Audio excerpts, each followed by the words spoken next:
NATO is surrounding Russia. What Putin has fought against all his life seems to have developed negatively, like much else in the Russian Federation. The dictator's dreams that the world would be frightened by his attack on Ukraine and agree to return NATO's borders to the 1997 model have vanished into thin air. The North Atlantic Alliance has never been this close to Moscow in its history. Where are the North Atlantic Alliance bases, so hated by Russians, located today? What weaponry is stationed there? And how much has the flight time of NATO missiles to the Kremlin been reduced? This and more in the latest edition of Arsenal. Analysts naturally consider the biggest failure of Russia's non-expansion program of NATO to be the accession of another neighbor of the Russian Federation, Finland, to the alliance. This is also understood in the Kremlin. Now, practically the entire western border of the Russian Federation, excluding Belarus and Ukraine, borders countries that are members of the alliance. So, they dragged Finland into NATO. Did we have any disputes with Finland? All disputes, including territorial ones, were resolved long ago in the mid-20th century. We had the most friendly, the most cordial relations. There were no problems. Now there will be. But they will only be for Russia. After all, Western weapons are now located 150 kilometers from Russia's second most important city, St. Petersburg. And the amount of these weapons is only increasing. Besides membership, Finland has already signed an agreement to host American military bases. DCA allows for the deployment of troops, their stay in the country, pre-positioning of military equipment and potential investments in infrastructure funded by the US Congress to the Pentagon. There are few specifics yet on exactly what American weapons will be with the Finns. In the same Ministry of Foreign Affairs, they cited the creation of an airbase for 5th generation F-35 fighters as an example. However, many analysts agree that it won't end with just the aircraft. Firstly, there will definitely be nuclear weapons in Finland, doubt about it. Why? Because on the other side there are Iskanders. Russia has deployed Iskanders with nuclear warheads in the northwest. So why wouldn't Finland respond by deploying exactly the same missiles with similar nuclear warheads? Well, or there might be some aerial products that will be used from their air base, launched by aircraft. That is, air to ground? Why not, you might ask, perhaps? Moreover, after Russia's move to transfer nuclear weapons to Belarus, Russia has effectively signed its own sentence to be surrounded by Western missiles. Russia itself withdrew from the relevant nuclear non-proliferation treaty, both de jure and de facto. In addition, Russia has already announced the deployment of nuclear weapons in Belarus. That is, a logical step for NATO countries would be to deploy nuclear weapons in NATO countries that are neighbors of Belarus and Russia. The next neighbor of the Russian Federation, filled with NATO bases, albeit across the sea, is Turkey. It's hard to imagine that it would decide to go to war with the Russian Federation today. However, the downed Russian planes, the refusal to allow Russian ships into the Black Sea, the Kremlin's violation of grain deals, and other stories of their relations show that things are not so straightforward there. I will also tell you about the bases in Kölik and Diyarbakir in Turkey.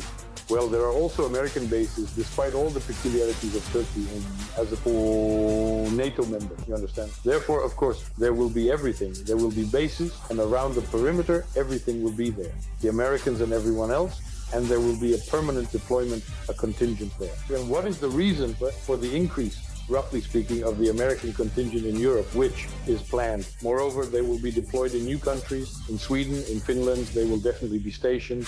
And they will definitely be stationed along with weapons, and in the event of an open conflict, they will have something to respond with. One of the most terrifying American weapons for the Russian Federation, according to analysts, is the latest AGM-183A missile. Introduced last year, the air-launched hypersonic missile is 5 times faster than the speed of sound and almost twice as fast as the Russian Kinjal missiles.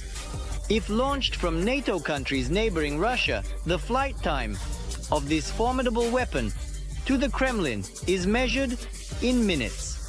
For example, from Turkey, the missile reaches the Kremlin in 4 minutes. The same time is required for the approach from Bulgaria. It will take 3.5 minutes to fly from Hungary and 2.5 minutes from Poland. The record holders, of course, are the Baltic countries. From there, the flight time to Moscow averages 1.5 minutes and 2 minutes from Finland. According to analysts, it is precisely these prospects that deter Putin from attempting to infringe on the territorial integrity of NATO countries. Exactly the same Baltic countries where these bases exist, there are also Air Force bases and others. Somehow there is more talk. Yet somehow Ukraine was chosen as the target. But not Lithuania, not Narva, not other disputed places, as they consider them, although they are, of course, indisputable. Meanwhile, adhering to the rule of putting on a brave face in a bad situation and understanding all the risks, Putin still tries to counter the North Atlantic Alliance. As a rule, it sounds pathetic, and only in words.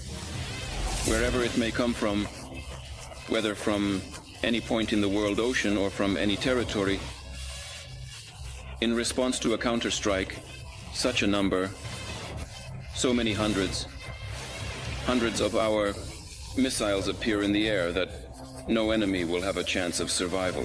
And this happens simultaneously in several directions.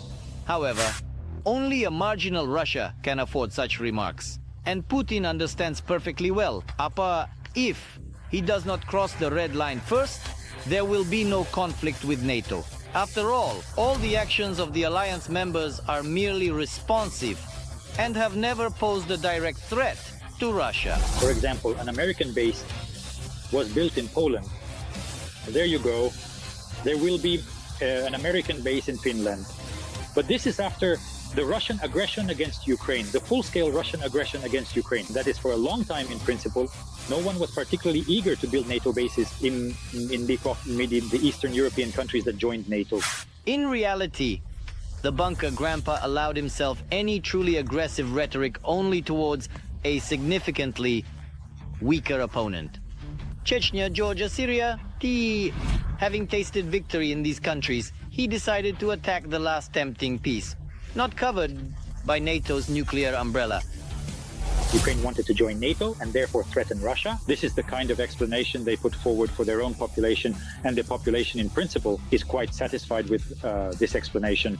In reality, Ukraine's entry into NATO would have blocked the chance for Russia to wage an aggressive war against Ukraine, occupation and destruction of Ukraine as a state. In these explanations, there is always the narrative that Ukraine was supposed to attack the Russian Federation, which, by the way, is 28 times larger in area. If some strike complexes appear on the territory of Ukraine, the flight time to Moscow will be, Inasa, about 7 to 10 minutes, and in the case of deploying hypersonic weapons, 5 minutes.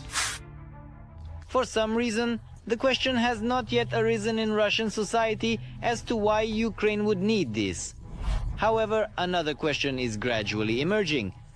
What really threatens us if we become completely brazen? After the long-standing nuclear threats from the Kremlin since the beginning of 2022, American analysts have finally made it clear what the response will be. The strikes will most likely be carried out by the naval component. That is, for example, a United States aircraft carrier strike group located in the Mediterranean Sea could launch a strike with several, let's say, hundreds of Tomahawks cruise missiles. They are, let's say, similar to the Russian caliber missiles that they use. And thus, the Black Sea Fleet will be destroyed instantly because there is not much left of it, so to speak. The remaining targets will be destroyed in the same way, with precision strikes. And if this is coordinated with the Ukrainian army, then all of this could happen much more powerfully. At the same time, if a nuclear confrontation does indeed begin, NATO will clearly not limit itself to just aerial missile systems. We will never know about the closest nuclear weapons because the most powerful nuclear weapons are on nuclear submarines. Therefore, they can be close to Russia or not very close. But still, these are ballistic missiles. They will reach Russia quite quickly.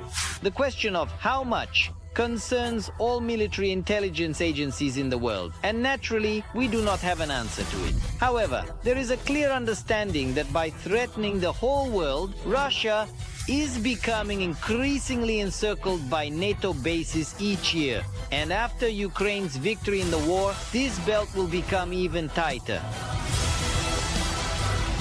Did you like this video? Don't forget to like and subscribe to our channel so you don't miss new episodes of Arsenal.